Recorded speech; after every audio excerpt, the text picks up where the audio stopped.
सुप्रभात प्यारे बच्चों। आज हम क्षितिज भाग 2 के काव्य खंड से राम लक्ष्मण परशुराम अध्याय का अध्ययन करेंगे बच्चों।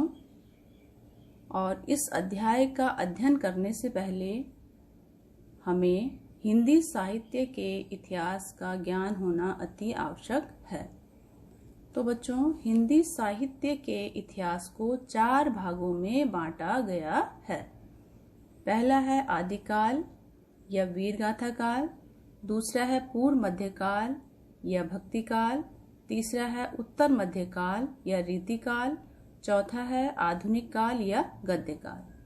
तो बच्चों, आदिकाल या वीर गाथा काल की समय सीमा है संवत 1050 से 1375 और दूसरा है पूर्व मध्यकाल या भक्ति काल। इसकी समय सीमा है संवत 1375 से 1700।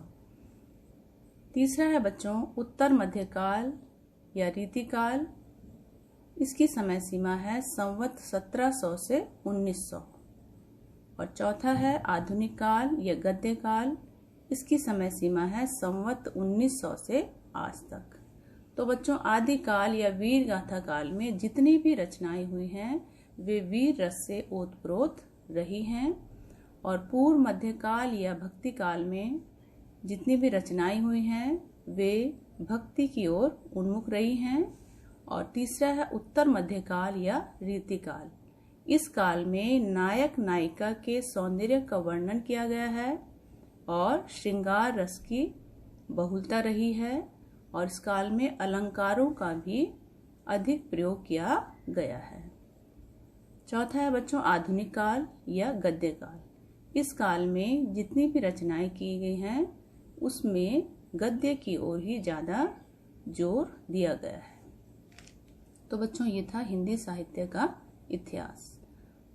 आगे बच्चों हम पढ़ते हैं भक्ति काल, क्योंकि बच्चों जो हमने पाठ पढ़ना है राम लक्ष्मण परशुराम संवाद, तो ये भक्ति काल से संबंधित है, इसलिए हमें भक्ति काल का ज्ञान होना भी अति आवश्यक है। तो भक्ति काल को स्वर्ण काल क्यों कहा जाता है? भक्ति काल को स्वर्ण काल इसलिए कहा जाता है क्योंकि इस काल में बहुत ही उच्च कोटि की रचनाएं हुई हैं और इसकी समय सीमा भी सर्वाधिक रही है। इसलिए हिंदी साहित्य के इतिहास में भक्ति काल को स्वर्ण काल के नाम से भी जाना जाता है। तो बच्चों, भक्ति काल को भी 2 भागों में विभाजित किया गया है, सगुण भक्ति और निर्गुण भक्ति। और सगुण भक्ति को भी 2 भागों में विभाजित किया गया है, राम मार्गी और कृष्ण मार्गी। इसी प्रकार से निर्गुण भक्ति को भी 2 भागों में विभाजित किया गया है, ज्ञान मार्गी और प्रेम मार्गी। तो बच्चों, सगुण का अर्थ क्या होता है? सगुण का अर्थ होता है जब हम किसी भगवान की आराधना करते हैं और किसी चित्र या किसी भी प्रतिमा को स्थापित करने के बाद उसकी आराधना करते हैं तो उसे सगुण भक्ति कहा जाता है। और निर्गुण भक्ति में बच्चों भक्ति की ओर ज्यादा भाव की ओर ज्यादा जोर दिया जाता है और इसमें ईश्वर का असली ज्ञान होना चाहिए, इस पर ज्यादा जोर दिया जाता है कि ईश्वर कौन है और उसको कैसे प्राप्त किया जा सकता है। तो बच्चों, सगुण भक्ति में राम मार्गी के सबसे प्रसिद्ध कवि हैं तुलसीदास और उनकी प्रमुख रचना है रामचरितमानस, जो कि अवधी भाषा में लिखी गई है। और कृष्ण मार्गी के प्रमुख कवि हैं सूरदास और इनकी प्रमुख रचना है सूरसागर, जो ब्रज भाषा में लिखी गई है। दूसरा है बच्चों निर्गुण भक्ति। तो निर्गुण भक्ति के भी 2 भाग हैं, ज्ञान मार्गी और प्रेम मार्गी। तो ज्ञान मार्गी के प्रमुख कवि हैं कबीरदास जी और इनकी प्रामाणिक या प्रमुख रचना है बीजक और इसकी भाषा है सधुकड़ी। इसके बाद बेटे प्रेम मार्गी।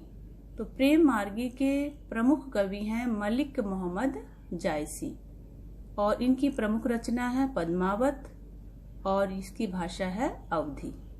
तो बच्चों अभी आपने भक्ति काल के विषय में जाना। तो अब हम पढ़ते हैं राम लक्ष्मण परशुराम संवाद के कवि तुलसीदास के बारे में।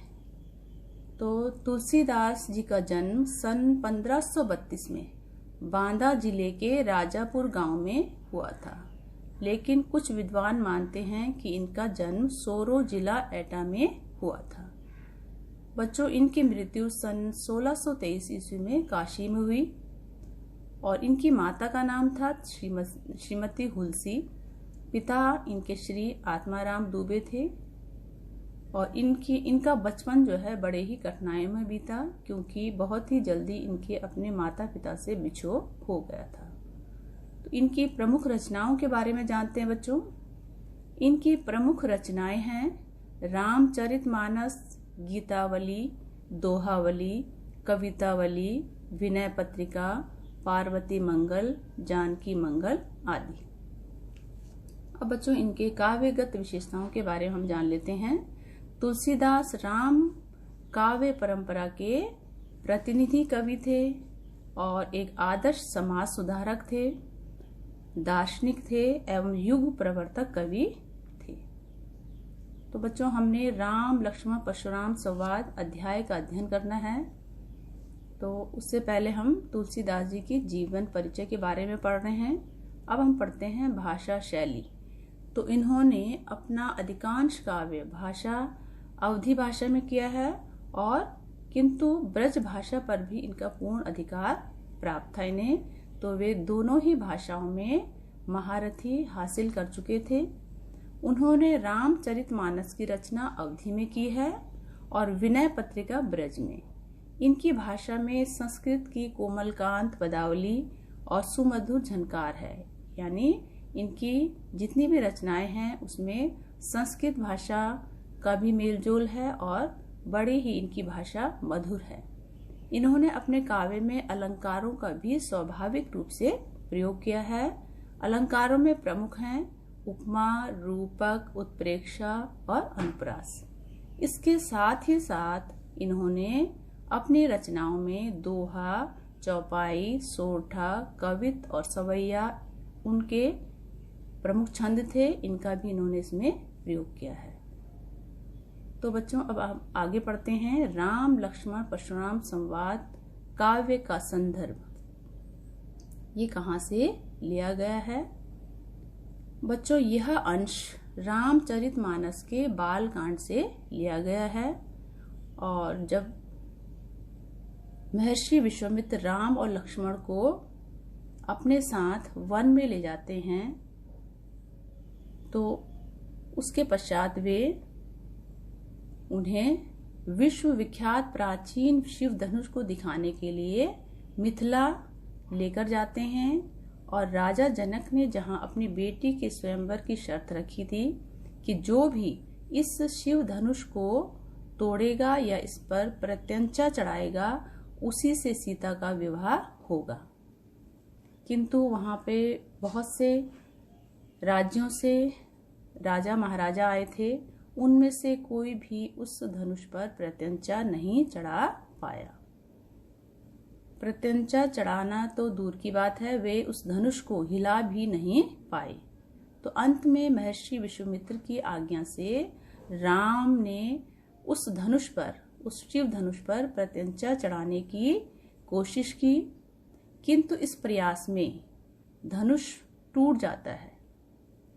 राम स्वयंवर तो जीत जाते हैं लेकिन परशुराम को क्रोधित कर देते हैं, क्योंकि परशुराम जो थे शिवजी के परम भक्त थे और वो जो धनुष था वो शिवजी का धनुष था। तो परशुराम बहुत ही क्रोधित हो जाते हैं और वे स्वयंवर सभा में पहुंच जाते हैं और पूछने लगते हैं कि इस शिव धनुष को तोड़ने का साहस किसने किया। इसी प्रश्नोत्तर का वर्णन इस अध्याय में किया गया है। आशा है बच्चों आपको इतना समझ में आ गया होगा। धन्यवाद। आपका दिन शुभ हो।